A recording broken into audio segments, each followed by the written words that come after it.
সন্তানকে কোলে নিয়ে মায় মঞ্চে বক্তব্য দিতেছে। যখন বক্তব্য দেওয়া শুরু করছে, বক্তব্যের সময় সন্তান মায়ের কোলেই ছিল। সেই কোলে থাকা অবস্থায় সন্তানকেই কোলে নিয়ে মায়ের বক্তব্য দেওয়া শুরু করছে। দেখেন, এই সন্তান ছটফট করতেছে, মা কিন্তু বক্তব্য দিতেছে, মায়ের দায়িত্ব কিন্তু পালন করতেছে, সন্তানের দায়িত্ব পালন করতেছে এবং রাজনীতির দায়িত্ব পালন করতেছে। তার মানে দেখেন, একজন মহিলা শুধু রাজনীতির দায়িত্ব পালনের সাথে সাথে সন্তানের দায়িত্ব পালন করতে পারে। যেমন আসলে মার কোনো তুলনাই হয় না। যেমন আমাদের মারও কিন্তু আমাদের জন্য এরকম প্রচুর কষ্ট করে থাকে।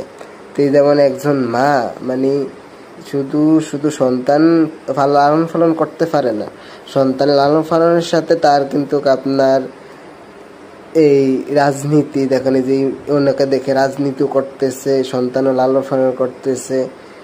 তো এর সাথে সাথে আমরা কি বুঝলাম, মানে একজন নারী চাইলে মানে সবকিছু করতে পারে, তবে পর্দার থেকে মানে আসলে এটা তো ওরা ওই দেখেন যে এই সন্তানটা কিন্তু আপনার ছটফট করতেছে, ওই যে মহিলাটা কিন্তু হাত দিয়ে ওনাকে থামাইতে চাইতেছে। আসলে এটাই মানে মানবতা, সন্তানের প্রতি মায়ের